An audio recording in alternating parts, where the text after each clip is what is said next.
"I've taken control, Daniel," Claire sneered from afar, her voice cold as she revealed she'd twisted my mother's trust behind my back.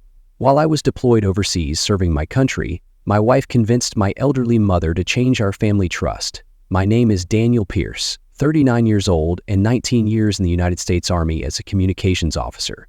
I'd spent the last 10 months in a forward operating base coordinating intel transmissions and dreaming about Tennessee hills. The dust of war still clung to my boots when, 4 days after I landed back in Chattanooga, I found the papers in my mother's desk drawer. The family trust my father had established before his death, altered. Not just altered, completely restructured, with Claire, my wife of 9 years, listed as the primary trustee. My mother, Margaret, had been moved to secondary beneficiary status. The document was dated 5 months into my deployment. I sat in my childhood home study, holding the papers, reading each line twice. The house had been in our family for 3 generations. The land it sat on, 20 acres of the most beautiful countryside in Tennessee, was meant to stay in the family name forever. That was what my father had wanted. "Everything okay in here?" Claire appeared in the doorway, leaning against the frame in that casual way of hers. Her dark hair was tied back and she wore the sapphire earrings I'd sent her for our anniversary 3 years back. "You're digging already," she teased, her smile masking a flicker of unease. I slid the papers back into the folder.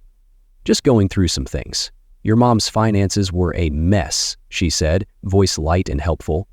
"I saved her from ruin," she added, her tone dripping with false virtue. "I organized everything while you were gone. Someone had to step in." I nodded, not trusting myself to speak. "I'd been paying all her bills, handling the property taxes," Clara continued. "The trust needed updating. Your mother agreed completely." My mother sat in the living room watching a game show with the volume too loud. 84 years old and starting to repeat herself more often.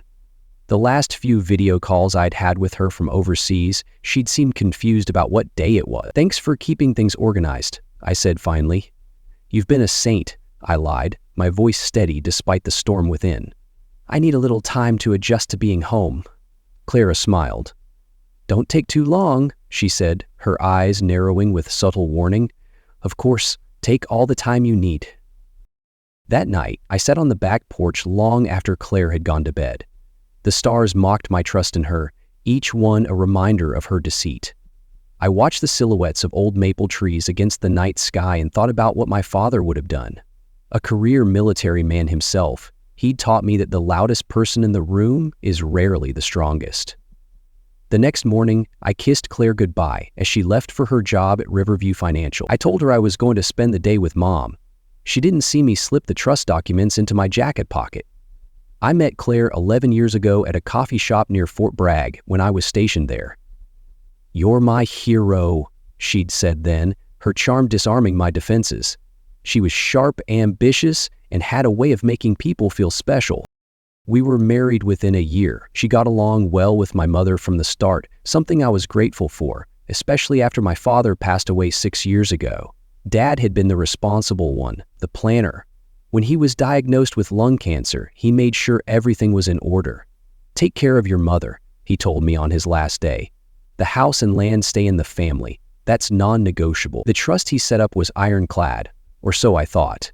For years, Claire had complained about living in a rental while sitting on all that land at my mother's place. "We could build our own house there," she'd suggested multiple times. "Why waste our future?" she'd pressed, her ambition a warning I ignored. I always refused. The property was meant for my mother to live out her days in peace. My deployments had become more frequent the past 4 years. Each time I returned, I noticed small changes. My mother seemed more dependent on Claire. My wife had taken over her checkbook, her medication schedule, her doctor's appointments. "She's getting forgetful," Claire would tell me. "She'd be lost without me," she'd boasted, her control tightening like a noose. "She needs the help, Daniel." It made sense, until it didn't. On my second day back home, I took my mother to lunch alone, just the two of us. We went to Harper's Diner, the small eatery she and Dad used to frequent every Sunday after church. "How are you really doing, Mom?" I asked after we ordered. She smiled, her hands slightly trembling as she sipped her water. "Oh, you know, getting by. Claire has been so helpful." "I saw the trust was changed," I said, keeping my voice even. She looked confused. Was it the papers you signed a few months back about the house and the property? Mom frowned. Claire brings me so many papers to sign, bills and such. She explains them, but... She trailed off. I trust her, she whispered, her words a dagger in my heart. I get mixed up sometimes. My stomach tightened. What kind of papers? Insurance? Bank things. She says it's to protect the assets while you're away. Mom leaned forward. Did I do something wrong, Daniel? Did I betray your father? She asked, her voice trembling with fear. I reached across the table and covered her hand with mine. No, Mom. You didn't do anything wrong. On the drive home, Mom fell asleep in the passenger seat. I made a phone call to an old Army buddy who'd become an attorney. I kept my voice low as I explained the situation. She's a predator, he growled, his anger mirroring mine. Don't confront her yet, he advised. We need to see how far this goes. 4 days later, I found the bank statements. I hadn't been looking for them specifically. I was in my mother's bedroom helping her sort through old photographs when she mentioned wanting to show me the nice statement Claire had brought over. What statement is that, Mom? From the bank. She said the investments were doing well. I found the folder in her nightstand. Inside were statements from 3 different accounts I'd never seen before. 2 were recently opened joint accounts between Claire and my mother, with withdrawal privileges for Claire. The third was a brokerage account where the family's long-term investments, nearly $450,000, 0 cents my father had built up over decades, had been transferred. My hands went cold as I flipped through the pages. There it was, in black and white. $92, 0 cents, withdrawn over the past 7 months, money that had disappeared in increments of $6, 0 cents to $18, 0 cents at a time. The withdrawal slips all bore my mother's shaky signature. I sat on the edge of the bed, papers spread around me like evidence at a crime scene. The betrayal was a calculated heist, planned in my absence. This wasn't opportunism, this was methodical, planned. My mother stood in the doorway watching me with concerned eyes. Are the numbers good? Claire says not to worry about the details. Is it safe? She asked, her voice frail with misplaced trust. I gathered the statements carefully and smiled at her. Everything's fine, Mom. I'm just catching up. That night, Claire suggested we go out to dinner to celebrate my return. We went to an upscale restaurant downtown where she ordered champagne. She wore a new dress I hadn't seen before and jewelry that looked expensive. You're too quiet, she said, her eyes probing for cracks in my facade. You seem distracted, she said, reaching across the table to touch my hand. Still adjusting? I nodded. Just getting my bearings. I've been thinking, she continued, eyes bright with excitement. We're destined for more, she purred, her ambition a venomous lure.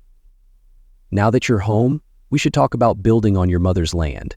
I've already spoken with an architect, just preliminary discussions. I took a sip of water, and what would happen to Mom?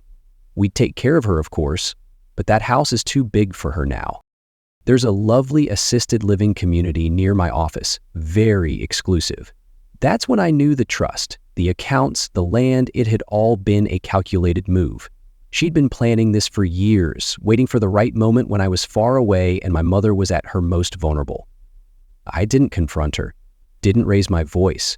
I smiled and nodded in all the right places as she described her vision for our future home on my family's land. I think I need a few weeks to decompress, I told her. Get back into civilian rhythm before making any big decisions. She looked disappointed but nodded. Don't drag this out, she warned, her smile tight with impatience. Of course. Take your time. I excused myself to the restroom and called my attorney friend from the hallway. I need everything you've got on elder financial abuse and trust and validation, I whispered. Turn down, I vowed, my voice low with determination. And I need it yesterday. Walking back to the table, I felt a strange calm settle over me. The battlefield was clear now, and I was ready to fight. The weight of betrayal was heavy, but clarity had a way of focusing the mind. 1 week after my discovery, I scheduled an appointment with Edward Grayson, an estate attorney in Knoxville who specialized in elder law. I drove the 70 miles alone, telling Claire I was meeting with old Army buddies. Your mother was likely coerced, Edward said after reviewing the documents. His office was lined with law books and smelled of leather and wood polish. Claire exploited her vulnerability, he said, his tone grim with certainty. But proving it won't be simple. Did she have a cognitive assessment around the time these documents were signed? Not that I know of. I leaned forward in my chair. But she's been forgetting things. Names, dates, she repeats questions. Edward nodded. We'll need a geriatric specialist to evaluate her current condition. If she's showing signs of cognitive decline now, we can argue it was present when she signed. We'll expose her, Edward promised, his eyes sharp with resolve. I left his office with a plan. The next day, I took my mother to Dr. Lillian Carter, who confirmed what I suspected. Early-stage dementia, likely developing over the past 18 months or more. Has anyone else noticed these symptoms? Dr. Carter asked. Claire knew, I said, my voice tight with suppressed rage. My wife, I replied. She's been handling my mother's affairs while I was deployed. Dr. Carter frowned slightly. And she never sought medical evaluation. Apparently not. Armed with medical documentation, I decided to approach Claire directly. Not with accusations, but with questions. We sat in the kitchen that evening after my mother had gone to bed. I took Mom to see a specialist today, I began. She's showing signs of dementia. Claire's expression shifted almost imperceptibly. You're digging too deep, she muttered, her eyes flashing with alarm. That's awful, but not surprising. I've noticed her memory issues for some time before or after she signed the trust amendment. Her eyes narrowed slightly. What are you implying, Daniel? Don't play games with me, she hissed, her composure cracking. Just trying to establish a timeline, I said, keeping my voice level. For the doctors. I've done nothing but help your mother while you were gone, she said, voice rising slightly. I've carried this family, she snapped, her facade of care crumbling. Who do you think has been here day after? Certainly not you. I nodded. You're right, and I appreciate everything you've done.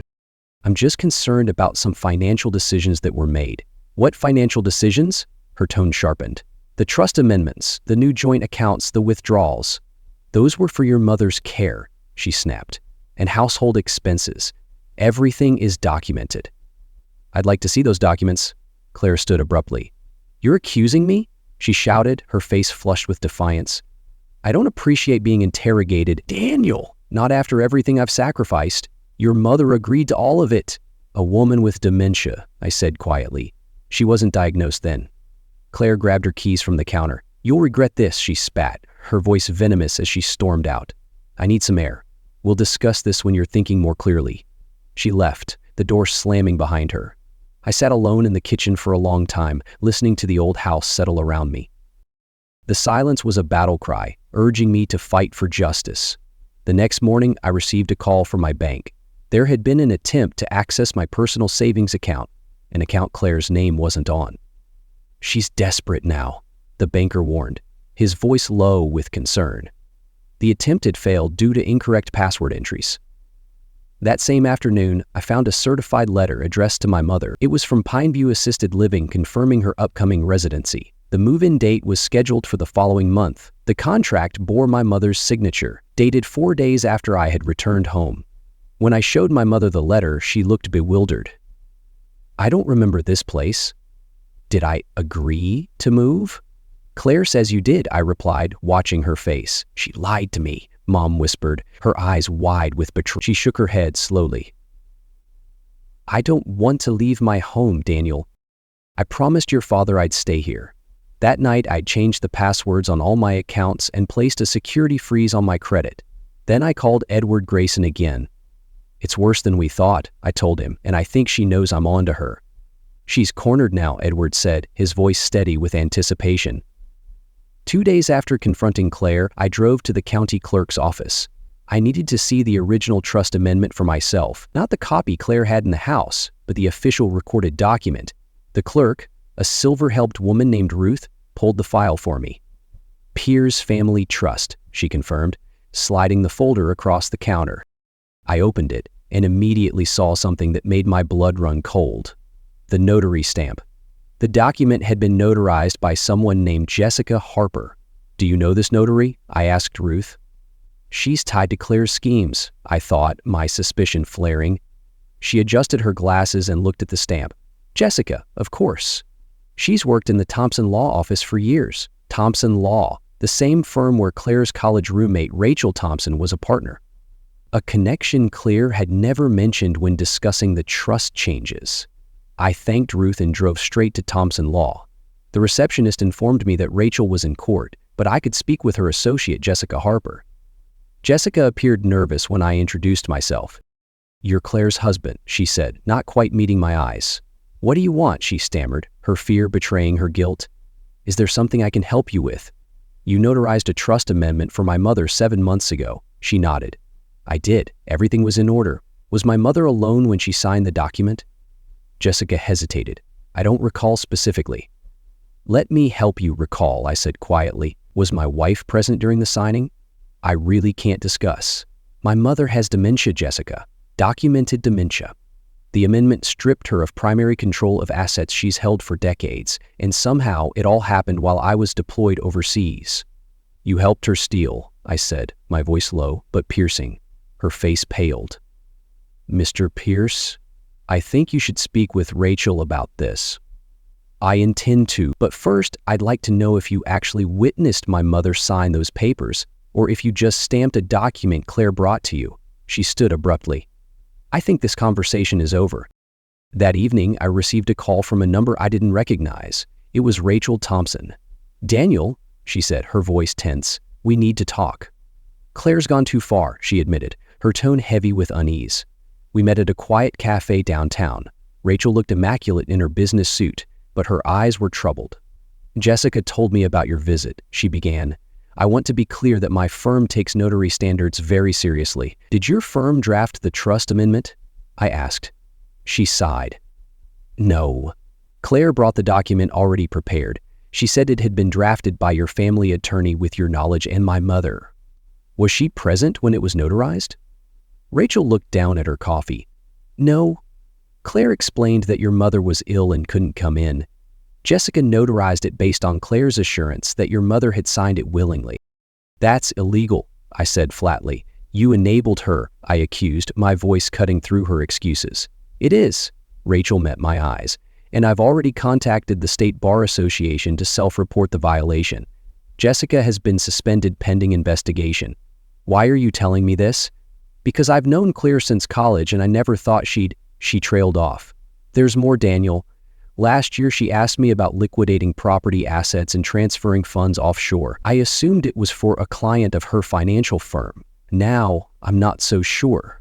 My mind raced. Offshore accounts, property liquidation, the assisted living contract. How long has she been planning this? I wondered aloud. "She's been plotting your ruin," Rachel confessed, her voice barely a whisper. Rachel hesitated. "There's one more thing you should know. 4 years ago, Claire consulted me about divorce proceedings. She wanted to know how military pensions and benefits were divided, whether deployments affected spousal support calculations. The revelation hit me like a physical blow. 4 years ago, right around when my deployment schedule had intensified." "Thank you for your honesty," I said finally. "You've just sealed her fate," I thought, my resolve unyielding. As I left the cafe, I called Edward Grayson again. "I need to move quickly," I told him. "She's been working on this for years." "We'll end this," Edward vowed, his voice a battle cry. I didn't confront Claire with what I'd learned. Instead, I smiled through dinner that night as she talked about renovations she wanted to make to the house. I listened as she suggested selling some of the land to fund Mom's care. I nodded when she mentioned meeting with a financial advisor to streamline our investments. Her every word was a lie, and I saw through her mask. Meanwhile, I was building my case. Dr. Carter provided a detailed report on my mother's cognitive state, including her professional opinion that the symptoms had been developing for at least 20 months. Edward Grayson filed emergency motions to freeze all assets in the trust and the joint accounts Claire had established. I hired a private investigator who documented Claire's spending patterns. The designer clothes, the lunches with real estate developers, the meetings with a luxury home builder. He also uncovered something I hadn't expected. A separate apartment in Knoxville, leased 7 months ago under her maiden name Wilson for life. The investigator revealed his findings a gut punch. 12 days into my investigation, Edward called with news. "The judge has granted our request for temporary guardianship of your mother," he said. and we've secured a hearing date for next week to contest the trust amendment. That same day, I moved all of my personal possessions from the master bedroom into the guest room. When Claire questioned me, I blamed sleeping problems from the deployment. I thrash around too much, I explained. I can't sleep near a traitor, I thought, my heart heavy with truth. Don't want to disturb you. The truth was, I couldn't stomach sleeping beside her anymore. 4 days before the hearing, I received a package from the private investigator. Inside was a flash drive containing financial records Claire had tried to delete from her laptop, records showing transfers from my mother's accounts to pay off Claire's personal credit card debt, over $48,000, 0 cents gone in 7 months. She's a thief, I whispered, the evidence burning in my hands. That evening, Claire approached me in the kitchen. "We need to talk about your mother," she said, voice gentle but firm. "We're running out of time," she pressed, her eyes glinting with urgency. "The assisted living facility needs an answer by Friday." I looked up from my coffee. "I'm not sure that's the right move for her." Claire sighed dramatically. "Daniel, be realistic. She can't live alone anymore, and we can't properly care for someone with dementia. We've managed so far. That's because I've been handling everything," she said, irritation edging into her voice. "I've carried this burden alone," she snapped, her act of care unraveling. "But it's not sustainable. The facility is top-notch and the trust will cover the costs." "The trust," I repeated. "The one you had her sign while I was deployed." Something flashed in her eyes. Wariness, perhaps? Then it was gone, replaced by practiced concern. "I did what needed to be done. Someone had to step up and make these decisions." "I appreciate that," I said, my voice neutral. "You've overplayed your hand," I thought, my calm a weapon. "But I'd like to explore other options before moving her." Claire's smile tightened. "The deposit is non-refundable after Friday." "You made a deposit already?" "Of course. Good places have waiting lists." I put down $18,000, 0 cents to secure her spot. She touched my arm. "From her account, not ours." "Don't worry," I nodded, filing away this new information. "Let me think about it overnight." The next morning, I drove to the assisted living facility myself. The director confirmed the deposit, but seemed confused when I asked about the waiting list. "We don't currently have a waiting list," she told me. "Claire misled us," she admitted, her voice tinged with suspicion. "We have several units available immediately." When I asked about the deposit amount, she checked her records. "It shows $6.00 here," she said, paid by Claire Wilson, $12.00 unaccounted for. Another piece of the puzzle. That afternoon, I finalized the last details with Edward. All evidence was compiled, all paperwork filed. The forensic accountant had completed her analysis of the financial records. Tomorrow was the hearing. I hadn't told Claire about it. She would find out when the sheriff's deputy served her with papers in the morning. That night, I sat on the back porch again, looking at the old maple trees my father had loved. Their roots ran deep, like my determination to protect our legacy. For the first time in weeks, I felt something close to peace. When the sheriff's deputy knocked on our door at 7:00 a.m., Claire was still in her bathrobe. I watched from the kitchen doorway as she accepted the papers, her face transitioning from confusion to shock as she read them. "What is this?" she demanded, turning to me. "A court hearing today. You betrayed us," she shrieked, her voice raw with panic. "To invalidate the trust amendment," I said calmly. "And to address the financial irregularities?" She stopped, her face flushing. "This is ridiculous. I've done nothing wrong." "The hearing is at 10:00 a.m., I continued as if she hadn't spoken. "Judge Whitlock's courtroom. You should probably call your attorney." She stared at me, the papers trembling in her hand. "You've been planning this all this time, pretending everything was fine." "You taught me deception," I shot back, my voice steady but lethal. "Learned from the best," I replied. We arrived separately at the courthouse. Claire with a hastily assembled legal team from her firm, me with Edward Grayson and my mother who sat beside me looking small but determined. Judge Patricia Whitlock, a stern woman in her 60s, wasted no time. "This is a hearing to determine the validity of amendments made to the Pierce Family Trust," she began.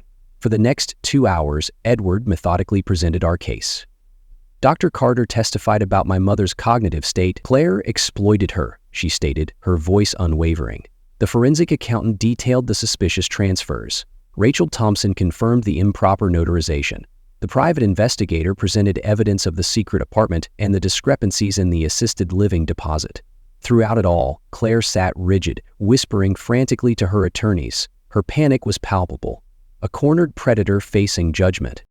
When it was her turn to testify, she attempted to paint herself as the devoted caretaker, stepping in when no one else would.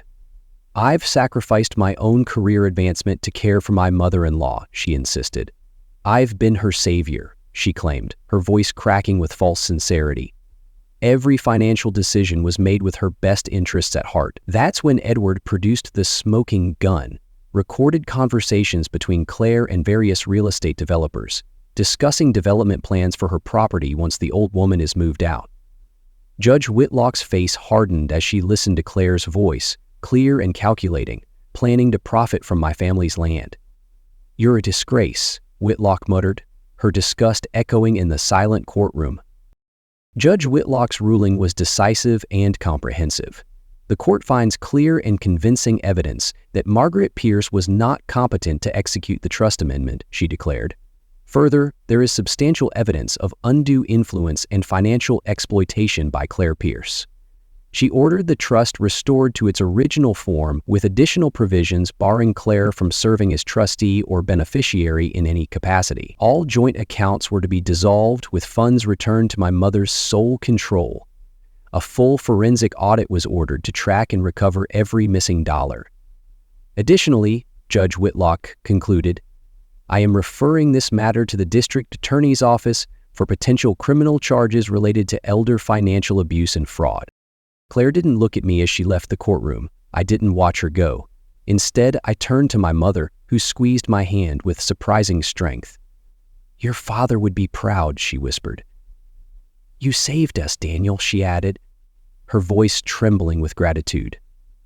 1 week later, I moved my mother into the guest house on our property, a small cottage my father had built years ago as his workshop. I hired a full-time nurse to help with her care, using funds recovered from Claire's spending sprees. The divorce papers were filed the day after the hearing. Claire didn't contest them.